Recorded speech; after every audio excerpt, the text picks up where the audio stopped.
Well, I can tell you that the first time I spoke to him, he's talking about things which it's opening up my mind, you know. And I remember saying to him, what you're talking about is very exciting, you know. What was the central belief? The central belief. The central belief is basically, in essence, about doing good. But what was your relationship with him? Was he your leader or your teacher or Well, what? I think a lot is like my father, really, because, and of course my teacher as well, because the experience with my father was very bad experience. He was absolutely dead against the relationship I was having with this boy who was interested in communist politics. You know, so it was a political issue really, because my father was. He worked for the government. He worked for the government. He was a code breaker in Bletchley Park, and what I was doing was diametrically opposed to him. What you're saying is that all of these allegations are untrue. Yes, absolutely. Absolutely, because I know Aravindan Balakrishnan, I know he's such a good person.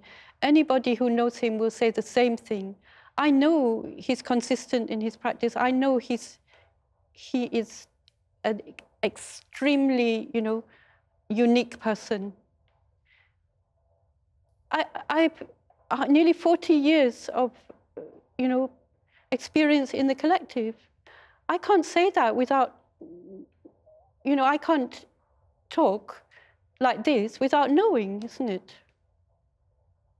It's been my day-to-day experience, you know, that he is always showing concern for people, their well-being, you know, and their mind development. All these things are so important.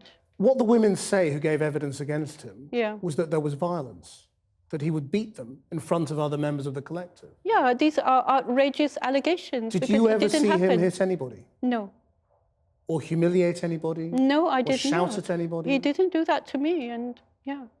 No. You never saw anything like that? No, I didn't. So do you think these have been completely made up? Yes, I think he's being framed. I sincerely believe that he's being framed. And I'm very angry about it. I'm so angry about what's happened to him, you know, his wife, his sister-in-law, and all of us. And my own experience is, you know, of being psychologically terrorized by the police. He has said in court that he was having consensual sex with several of these women. Yes. Did you know about that at the time? No, I didn't know about it. It was a complete surprise to you to hear that? Yes. How could it be such a surprise when you were all living under one roof?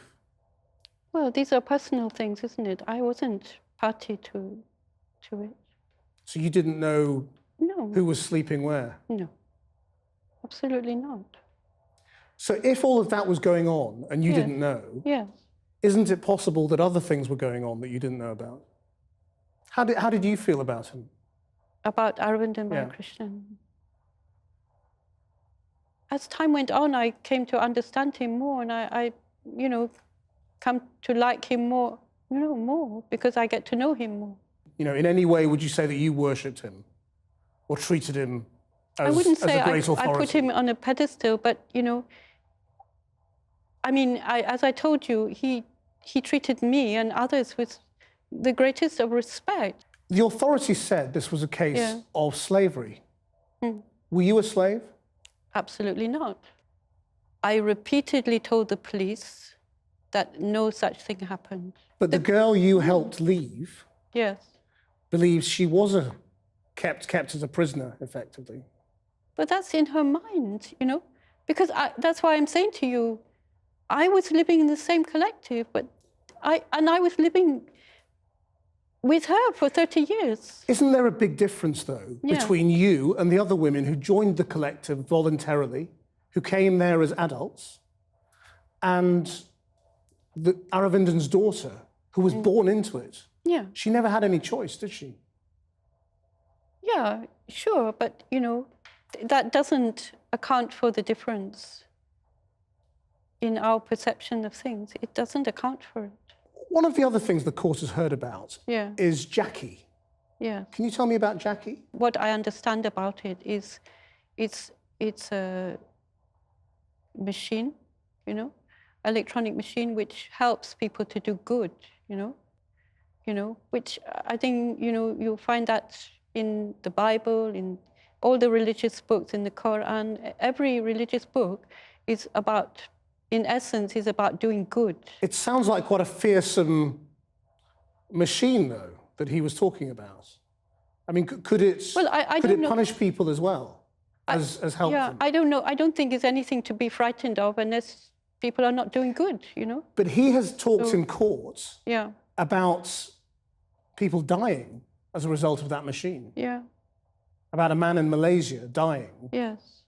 Because of something Aravindan said that influenced that machine. Yes. Do you believe that? I do, yes. That he had the power to make somebody die? Yes. You've all been through quite detailed psychiatric care. What do you think they were looking for with you?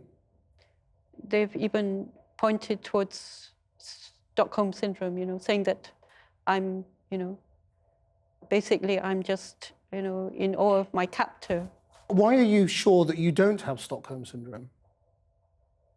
Because 2 years, and I'm still saying the same thing, and I'm more sure about what I'm saying.